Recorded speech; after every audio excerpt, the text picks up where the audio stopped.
Day 33, Mataranka to Larrimah to Daly Waters Roadhouse. I'm not sure how I'm going to fit in all the exciting things that happened today, but I'll definitely give it a go. Should have been an easy day with just 100 miles. So I left the caravan park after the sun had been up for a few hours. I'd have to stop by the store, the gas station, to grab some drinks for the ride today, but my first stop was the town of Larrimah, and I asked, and it has a bar there, so I should be able to get something besides alcohol. So I didn't take enough to quite go the 100 miles, so hopefully Larrimah was going to have something.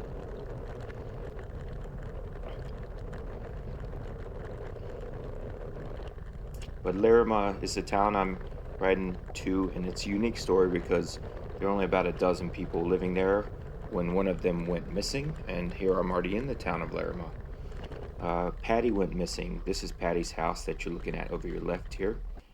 He went missing in 2017.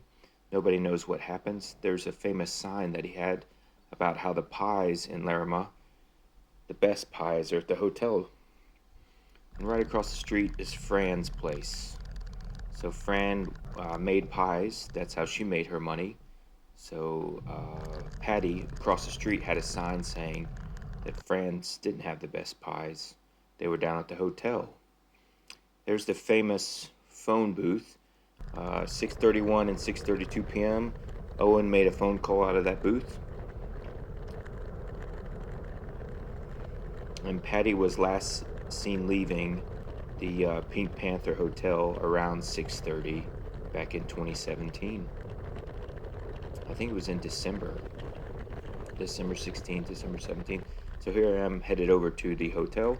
Again, there's only a dozen people or so in the town. And there's just so much. I don't know, I mentioned it in the notes if you follow that, my daily notes, but there is a documentary on Netflix, HBO right now, called Lost in Larrimah. And it'll tell you the story of Paddy and the town. Basically, no one from the documentary lives here anymore. They've passed on or moved away. I was the only person at the time. There was one other lady who passed through that I talked to. That pool was like 6 feet by 10 feet. It's one of the smallest pools I've ever seen. But yeah, Paddy went missing and everyone blamed each other. All the 12 people basically blamed each other for his disappearance. A storm would blow in. I think it's the first rainstorm of the trip. That can't be true. Well, anyways, I would look out and find a rest area. And rest areas are maybe 60 miles, 100 kilometers apart. They're never guaranteed, and it's just a shelter. It's not really like anything fancy. There's no water there or anything like that. It's just a tin roof over your head that gets you out of the shade for a few minutes. But yeah, Paddy hasn't been found.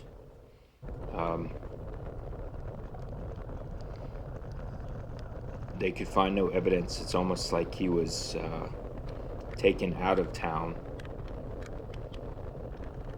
But his dog went missing as well. That's what's so confusing. And the coroner released a report, I think in 2022, that said he basically was killed because of his quarrels with the pie lady and her gardener, Owen, the guy who used that phone booth. And the camera, when it faces on the road, just doesn't give it justice. Those side shots show you a better idea of what the clouds look like.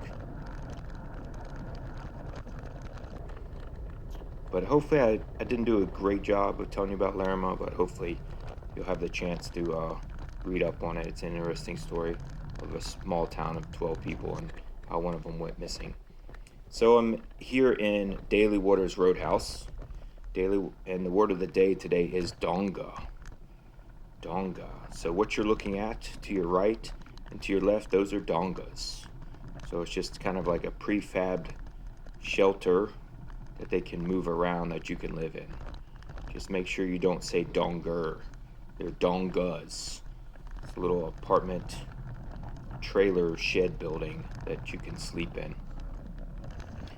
But Daly Waters is famous. The roadhouse I'm at now, there's a town is famous because when Stuart was heading north to find the northern tip of Australia, he found Daly Waters, and everyone in the area will meet in Daly Waters. So all the characters in the Larrimah story, they had met each other in Daly Waters before they ended up living in Larrimah. No one was from Larrimah. Everyone kind of just stops in and then doesn't leave. And that's kind of what happened tonight as well. I'm running out of time on the video, but basically Australia gets a lot of foreigners to come in and do seasonal work, and they get them to go out and live in the boonies, in the bush, in these roadhouses to support the truckers and the caravans, and they do it for a couple months. But I would meet a girl from South Australia, a girl from Chile, a guy from Scotland, a girl from Ireland. They were all working at this Daly Waters Roadhouse. But the girl from South Australia has now been living basically at this roadhouse for 4 years of her life. So, and here is dinner. And that's it for the day. See you guys tomorrow. So cemented the day notes I can just never fit in.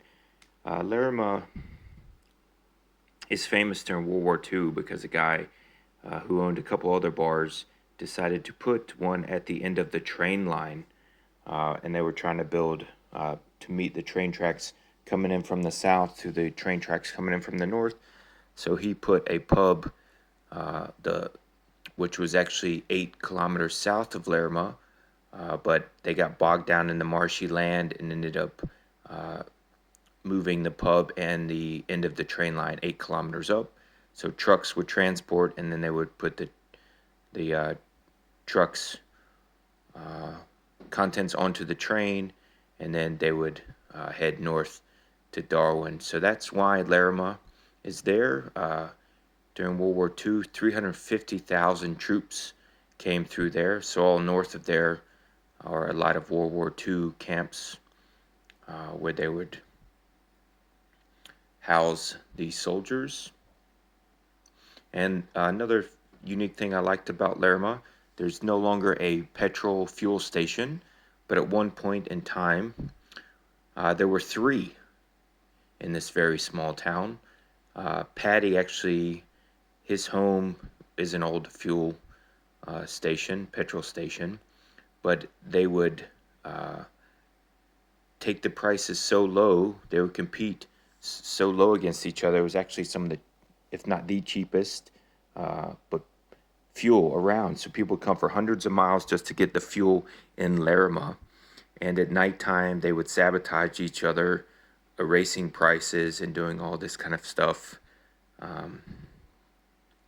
to win out on the fuel war in Larrimah. So it's a very interesting story. Another unique thing that I'm not 100% true is, well, I'll just end it there because I'm not, but anyways, well, there's this, it's I don't know if it's unique to me because a Czech Republic couple was over in Australia during COVID, and basically they got stuck over here and decided to buy the Larrimah Hotel because after the owner passed away,